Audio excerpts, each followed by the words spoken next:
and of course the temperature, but today it's not so much of an issue. But as I said, on the temperature side, the panels must get to 20 centigrade on application. If they drop down below 20 centigrade after application, this is not an issue. The bond will have happened almost immediately. Curing times, we're recommending 48 hours curing afterwards. Essentially, we've had cars go out 6 hours later into the pouring rain. We've never seen any particular issues with it. But as you can see, this is a stunning motor car, and really the coating is easy to apply, but the skill is with the detailer. And as you can see, it's a one-off.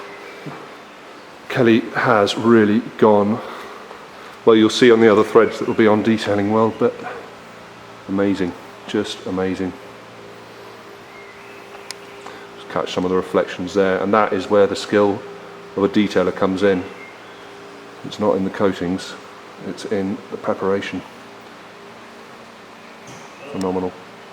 Okay, so in the engine bay as well, another thing, because it's that easy to apply, is fantastic for small components. Motorbikes, push bikes. Kit cars, sort of tubular chassis.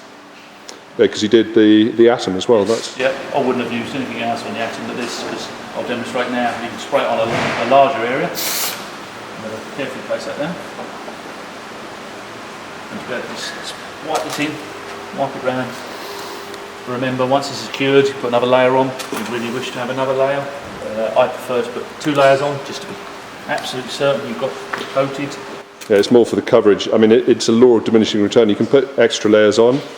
We've done 4. Well, I could encourage you to, but the reality is it is a law of diminishing return. 2 layers seems to be optimum, and in that way, because obviously with a completely clear product, quite often the challenge is to know exactly where you put it on. So at least when you're doing 2 coats. What I'll do, look at that. Place that down. Phenomenal. I'm now going to, on a tube, which you can imagine, to coat the tube with wax. You can see it going on wet.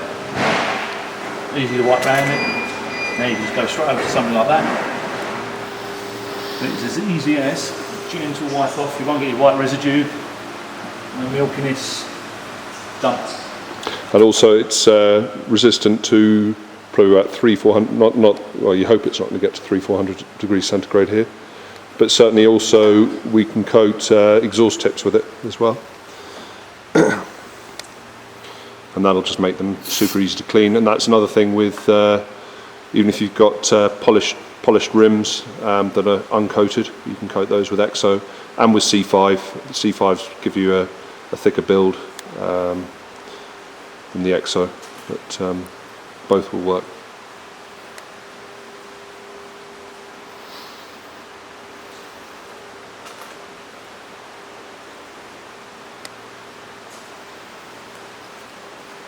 Okay, just a quick walk round.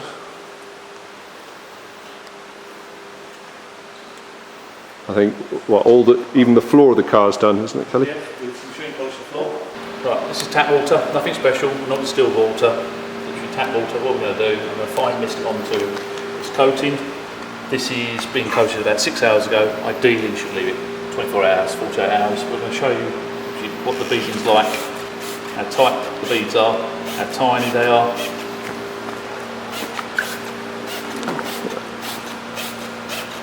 They're almost like little tiny ball bearings. As we build up the water, you'll see it run off.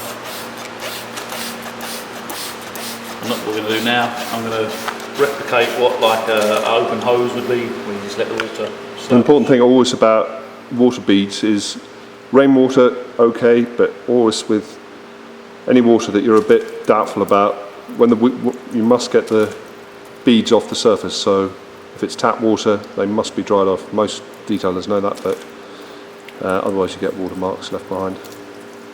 And you can see, the more water you pour on, the drier it gets. In fact, even snow foam, you can hardly keep snow foam on a surface, it just rolls right off.